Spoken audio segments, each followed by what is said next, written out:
අයිබෝන් කාවින්ද ලොකු පලිහක්කාර YouTube channel එකෙන් ගේන දෙවැනි වීඩියෝ එකත් එක්ක ඔයාලා එකතු වෙන්නේ.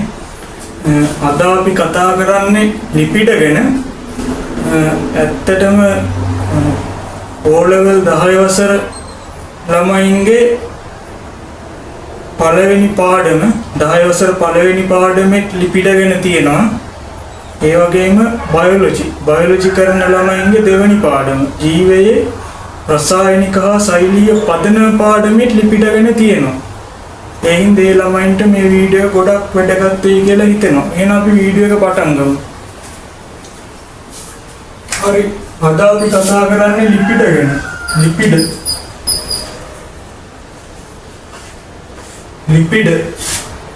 ලිපිඩ කියන්නේ විෂම ජාතීය කාබනික සංයෝග කාණ්ඩයක්. මොකද්ද ලිපිඩ කියන්නේ? විෂම ජාතීය කාබනික සංයෝග කාණ්ඩයක්. විෂම ජාතීය කාබනික සංයෝග කාණ්ඩයක්. එතකොට මේ ලිපිඩ වල ප්‍රධාන මූලද්‍රව්‍ය සංයුතිය carbon, hydrogen, oxygen. Carbon, hydrogen, oxygen. ඒ වගේම ඇතැම් ලිපිඩ ආකාරවල නයිට්‍රජන්, ෆොස්ෆරස්, සල්ෆර් තියෙන්න පුළුවන්. ඇතැම් ලිපිඩ ආකාරවල සල්ෆර්, ෆොස්ෆරස්, නයිට්‍රජන් තියෙන්න පුළුවන්. ඒ වගේම ලිපිඩ වල හයිඩ්‍රජන්, ඔක්සිජන් අතර අනුපාතය 2:1 නෙවෙයි. හයිඩ්‍රජන් ඔක්සිජන් අතර අනුපාතය 2:1 නෙවෙයි. ඒ කියන්නේ ජලය වගේ නෙවෙයි. හයිඩ්‍රජන් ඔක්සිජන් අතර අනුපාතය 2:1ට වඩා වැඩි. ඒ කියන්නේ එක් ඔක්සිජන් පරමාණුවකට සාපේක්ෂව වැඩි හයිඩ්‍රජන් පරමාණු ගන්න බෙදලා තියෙනවා. ලිපිඩ වල හයිඩ්‍රජන් ඔක්සිජන් අතර අනුපාතය 2:1 නෙවෙයි. ඒ කියන්නේ ජලය වගේ නෙවෙයි. එක් ඔක්සිජන් පරමාණුවකට සාපේක්ෂව වැඩි හයිඩ්‍රජන් පරමාණු ගන්නක් බෙදලා තියෙන්න පුළුවන්. ඒ වගේම ලිපිඩ ජලය තුල දිය නොවේ. ජලය තුල දිය වෙන්නේ නැහැ ලිපිඩ. ජලය තුල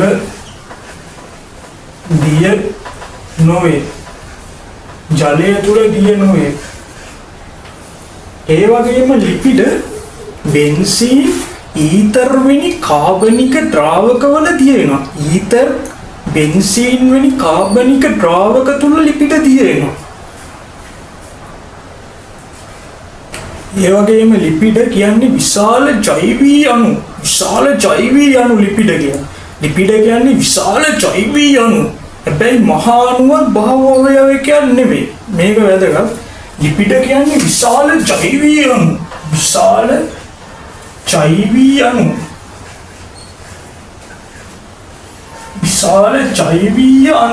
හැබැයි බහුව අවයවයක් මහා අණුවක් නෙවෙයි. හැබැයි විවිධ පොත්පත්වල තියෙනවා ලිපිඩ කියන්නේ බහුව අවයවක. ඒ වුණාට මම නම් ගන්නන්නේ විශාල ජෛවීය අණු වල නමුත් බහුව අවයවික හෝ මහා අණු නොවේ ලිපිඩ. හරි, එහෙනම් අපි ලිපිඩ ගැන හැදින්වීම ඔච්චරයි. අපි දැන් බලමු ලිපිඩ වල විවිධ ආකාර. ලිපිඩ වල විවිධ ආකාර.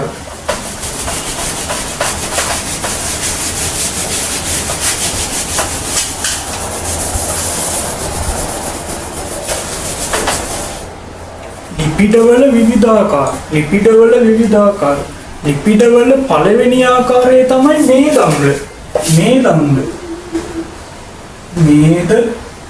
අම්ල. මේද අම්ලයක් කියලා කියන්නේ කාබොක්සිල් කාණ්ඩයක් අන්තර්ගත දිගු කාබන් දාමයක් සහිත හයිඩ්‍රෝකාබන් කාණ්ඩයක්. කාබොක්සිල් කාණ්ඩයක් අන්තර්ගත. කාබොක්සිල් කාණ්ඩයක් කියන්නේ COOH. කාණ්ඩයක් අන්තර්ගත දිගු කාබන් දාමයක් සහිත හයිඩ්‍රෝකාබන් කාණ්ඩයට අපි කියනවා මේද අම්ල.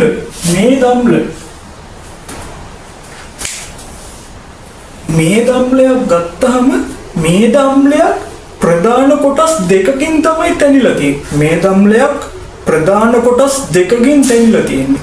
පළවෙනි කොටස තමයි හිස, ජලකාමී හිස, ජලකාමී හිස, ජලකාමී හිස, ජලකාමී හිස, ජලකාමී හිස තැනිලා තියෙන්නේ කාබොක්සිල් කාණ්ඩයක් මගින්. කාබොක්සිල් කාණ්ඩයක් මගින්. ඊළඟට ජල බීතික වල්ගය, ජල බීතික වල්ගය. ඒක ඇදිලා තියෙන්නේ හයිඩ්‍රෝකාබන් කාණ්ඩයක් මගින්. හයිඩ්‍රෝකාබන් කාණ්ඩයක් මගින්.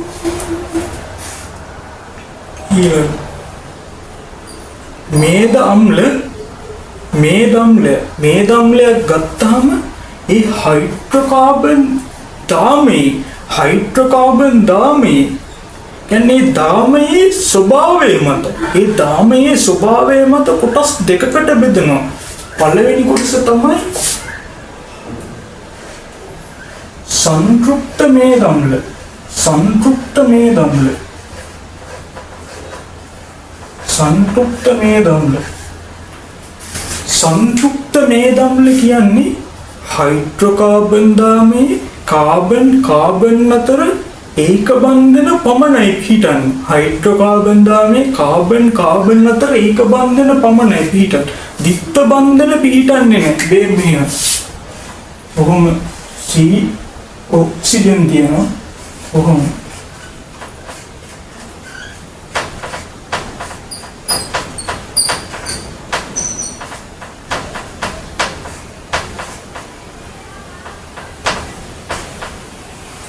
හයිඩ්‍රෝකාබන් කාණ්ඩයේ කාබන් අතර ඒක බන්ධන පමණයි තියෙන්නේ. දිත්ත බන්ධන පිහිටන්නේ නැහැ. එහෙනම් අපි කියනවා හයිඩ්‍රෝකාබන් දාමයේ සංතෘප්තයි. සංතෘප්තයි කියනවා. සංතෘප්තයි. ඒ වගේම සංතෘප්ත මේදය, සංතෘප්ත මේද අම්ල රේඛීයයි. අණුව රේඛීයයි. හරි. ඊළඟට අපි කතා කරමු අසන්තෘප්ත මේද අම්ල. අසන්තෘප්ත මේද අම්ල.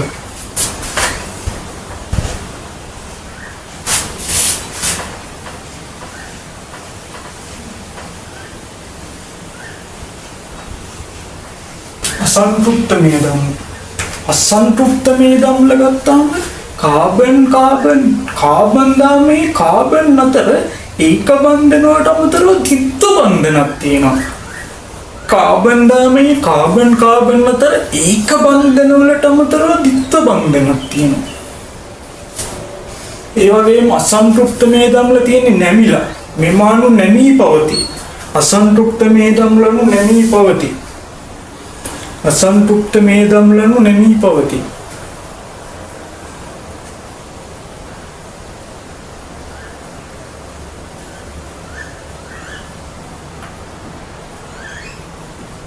අසන්තෘප්ත මේද අම්ලනු නැමී පවතී. ඒ වගේම අසන්තෘප්ත මේද අම්ලනු ගත්තාම අසන්තෘප්ත මේද අම්ලනු කොටස් දෙකක් තියෙනවා. පළවෙනි එක තමයි ට්‍රාන්ස්. දෙවෙනි එක තමයි සිස්. ට්‍රාන්සිස්. අපි කියනවා ට්‍රාන්ස් අසන්තෘප්ත මේද අම්ල හා සංතෘප්ත මේද අම්ල අධිපරිභෝජනයෙන් ධමනි විත්ති ඝනවීම හෙවත් ඇතරොස්ක්ලෙරෝසිස් රෝගී තත්ත්වය ඇතිවිය හැක. ඒ කියන්නේ මෙන්න ට්‍රාන්ස් අසන්තෘප්ත මේද අම්ල හා සංතෘප්ත මේද අම්ල අධිපරිභෝජනයෙන් ධමනි විත්ති ඝනවීම හෙවත් ඇතරොස්ක්ලෙරෝසිස් රෝගී තත්ත්වය ඇතිවිය හැක කියනවා. ඇතිවිය හැක. හරි. ඒ අපි කතා කරේ මේද අම්ල ගැන. අපි දැන් ඊළඟ මාතෘකාවට එමු.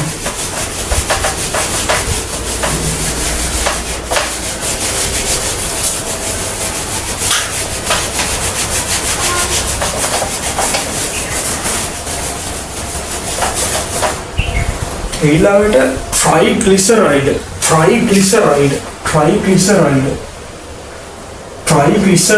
ලිපිඩ වල අනිත් ආකාර ට්‍රයිග්ලිසරයිඩ්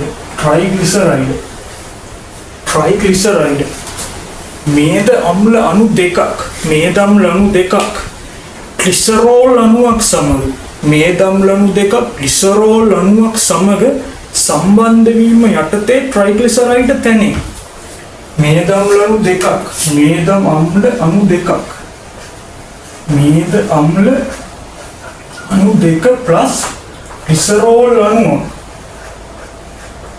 ග්ලිසරෝල් අණුව එකතු වීම යටතේ ට්‍රයිග්ලිසරයිඩ් තැනේ. ග්ලිසරෝල් කියන්නේ කාබන් පරමාණු 3ක් සහිත ඇල්කොහොල වර්ගයක්. ග්ලිසරෝල් කියන්නේ කාබන් පරමාණු 3ක් සහිත ඇල්කොහොල වර්ගයක්. ග්ලිසරෝල් කියන්නේ කාබන් පරමාණු 3ක් සහිත ඇල්කොහොල වර්ගයක්. ග්ලිසරෝල් කියන්නේ කාබන් පරමාණු 3ක් සහිත ඇල්කොහොල වර්ගයක්. හරි, ඒ අපි කතා කරේ ට්‍රයිග්ලිසරයිඩ්. ට්‍රයිග්ලිසරයිඩ් කියන්නේ මේද අම්ල අණු දෙකක් ග්ලිසරෝල් අණුවක් සමග සම්බන්ධ වීම යටතේ තැනෙන ලිපිඩවල තවත් එක් ආකාරයක්. ග්ලිසරෝල් කියන්නේ කාබන් පරමාණු 3ක් සහිත ඇල්කොහොලයක්. තව ඔය ටික දැනගත්තොත් ඇති ට්‍රයිග්ලිසරයිඩ්. ඊළඟට තවත් වැදගත් ලිපිඩවල ආකාරයක් තියෙනවා.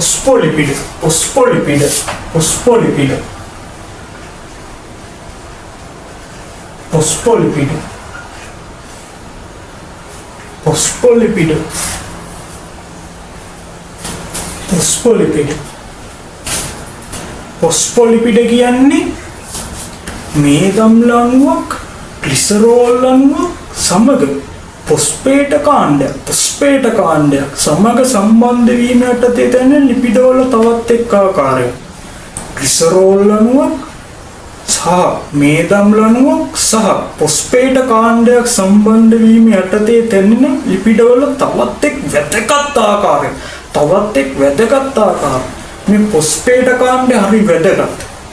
ෆොස්ෆේට කාණ්ඩය නිසා තමයි ෆොස්ෆොලිපිඩ වලට විද්‍යුත් ඍණාරෝපණයක් ලැබෙනවා. ෆොස්ෆේට කාණ්ඩයේ හේතුවෙන් ෆොස්ෆොලිපිඩ අණුවට විද්‍යුත් ඍණාරෝපණයක් ලැබෙනවා. ඒ වගේම මේ ෆොස්ෆොලිපිඩ හදද්දී ෆොස්ෆේට කාණ්ඩයේ සමග කෝලීන්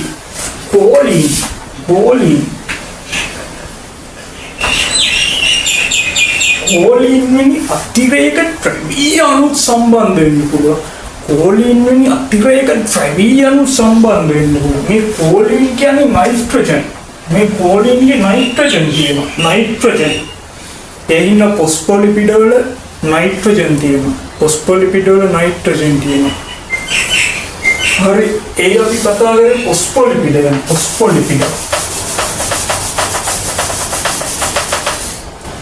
ඊළඟට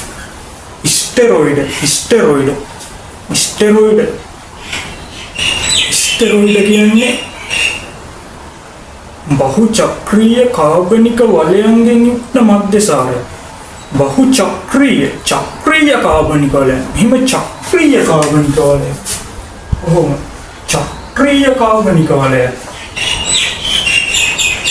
චක්‍රීය කාබනික වලයන්ගෙන් යුක්ත මධ්‍යසාරය ස්ටෙරොයිඩ්.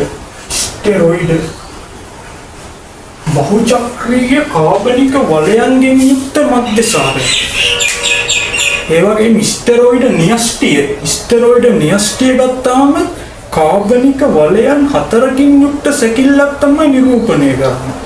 ස්ටෙරොයිඩ් න්‍යෂ්ටිය ගත්තාම කාබනික වලයන් 4කින් යුක්ත සැකිල්ලක් තමයි නිරූපණය කරන්නේ.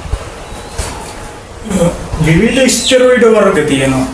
කොලෙස්ටරෝල්, ඊස්ට්‍රජන්, ප්‍රොජෙස්ටරෝන්, විටමින් D, ඒවා ස්ටෙරොයිඩ්. ඊළඟට ටර්ෆීන් කියලා ලිපිඩවල කියන්නේ සුලභ නොවන එක් ආකාරයක් තියෙනවා. ටර්ෆීන් වල ක්ලෝරොෆිල් වර්ණක විටමින් A, රෙටිනෝල් වගේ දේවල් අයි තියෙනවා. හරි, ඔය අපි කතා කරන්නේ ලිපිඩවල ආකාර.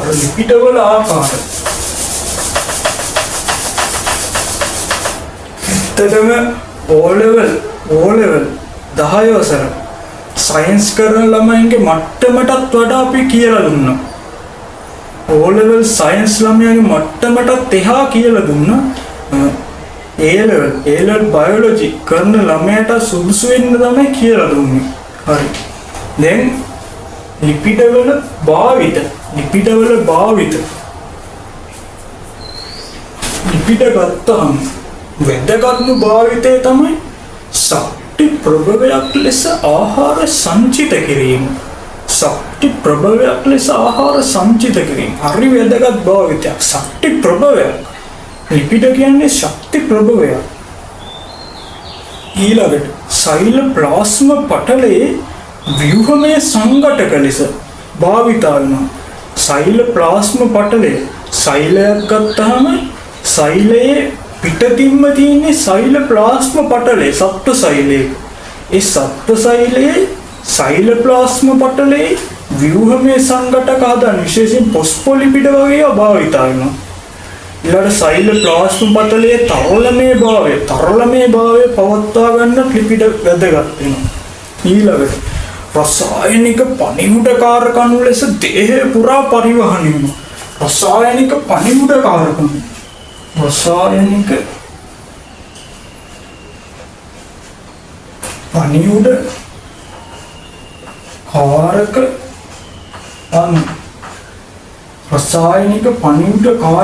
ලෙස දේහය පුරා පරිවහනය වෙනවා.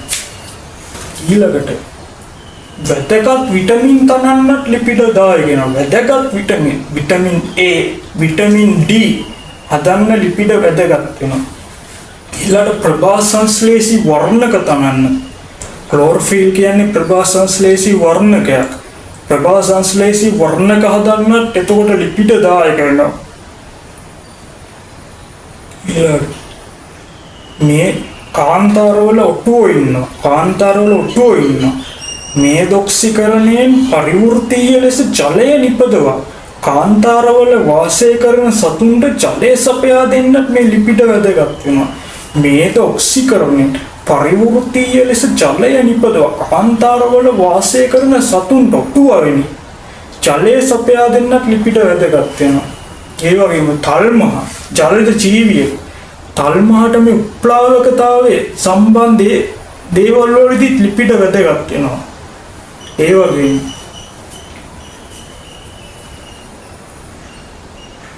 හෝමෝන ලෙස මානව හෝමෝන ස්ත්‍රී හෝමෝන ගත්තාම ඊස්ට්‍රෝජන් ප්‍රොජෙස්ටරෝන් පුරුෂ හෝමෝන ටෙස්ටොස්ටෙරෝන් වගේ හෝමෝන තනන්නත් මේ ලිපිඩ වැදගත් වෙනවා. හෝමෝන ලෙස ඒ වගේම අපේ ශරීරයේ හෘදය කම්පන අවශෝෂණය කරමින් අපව ආරක්ෂා කිරීම පිණිසත් මේ ලිපිඩ කියන එක වැදගත් වෙනවා. ඒ වගේම අක්මාව ගත්තහම අවශ්‍ය විටක තාපය නිපදවන්නත් මේ ලිපිඩ වැදගත්. ඕවා තමයි ලිපිඩ වල භාවිත. ඇත්තටම ලිපිඩ ගැන කියන්න තියෙන ওই ටික තමයි. ලිපිඩ ඕලෙවල් ළමයට ඒ මට්ටමිනුත් එයාට අපි කියලා දුන්නා. ඒ ලෙවල් ළමයට සැටිස් වෙන්න තමයි කියලා දුන්නේ. බයොලොජි ගත්තාම එක රචනා ප්‍රශ්නයක් අහන්න පුළුවන්. ලිපිඩ වල කෘත්‍ය පැහැදිලි කරන්න කියලා. ඒ රචනා ප්‍රශ්නෙට ඕන කරුණු තමයි කිව්වේ. හරි, එහෙනම් අදට ක්ලාස් එක මෙතනින් නවත්තමු. අපේ YouTube channel එක subscribe කරලා නැත්නම් අදම subscribe කරන්න. හරි, එහෙනම් හැමෝටම ජය වේවා.